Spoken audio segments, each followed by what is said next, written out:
So, obviously, a lot of media attention has been paid in the last, week and a half to President Biden. Will he drop out? Won't he drop out? What Democrats today are saying he should stay? Which Democrats are saying he should go?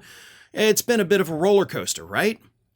But during all this time, Donald Trump has remained largely hidden from the public, right? He's called in, done a couple of interviews there. Obviously, he put out his usual "I hate everyone and everything" message on the 4th of July. He's done other lunatic posts on Truth Social, but he hasn't really been out there in the public eye. He is essentially, as Democrats are putting it, in hiding.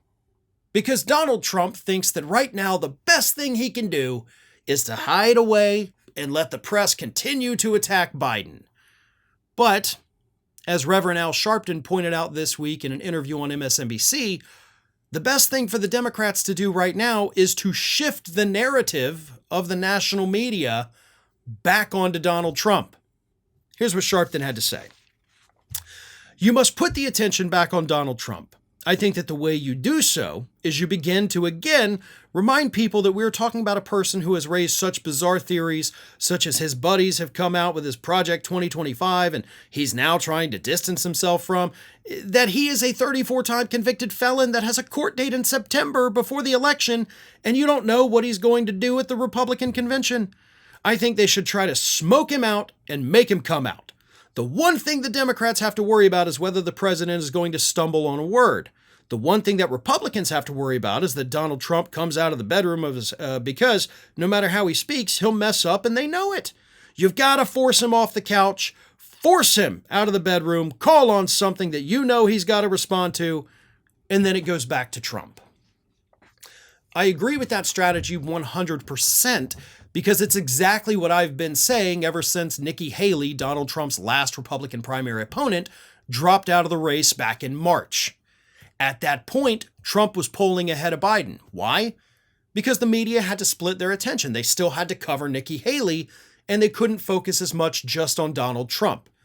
Once the media shifted because Haley dropped out and focused solely on Trump, what happened in the polls? Trump's polls got worse and worse and worse over those months. Continued to get worse, by the way, until the day before the presidential debate. But the reason for that, they were spending more time on Trump, they were talking about him, focusing on the horrible things that was happening with his trial, focusing on the horrible things that were happening with his rallies, all the stupid, crazy, ridiculous things he was saying at those rallies. The media focused on all of it.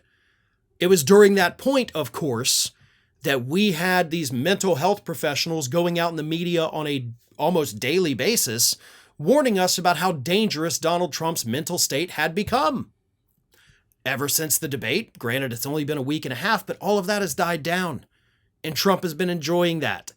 This is one of the few times that I've ever seen Donald Trump just shut his mouth and disappear. As much as we wanted that to happen for so long, it's finally happening, but now we need it to stop. Trump needs to get back out there, but he's not going to do it willingly. The Democrats are going to have to force it.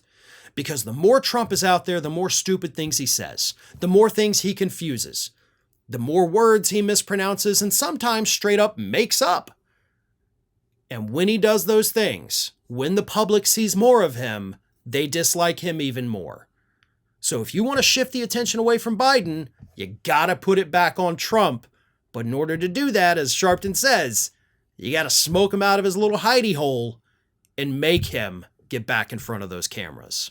Well, folks, we have crossed that 1 million subscriber milestone, but rest assured, we are just getting started here at Ring of Fire. So if you're not already, please do subscribe to the channel and make sure to like, share, and comment on the videos.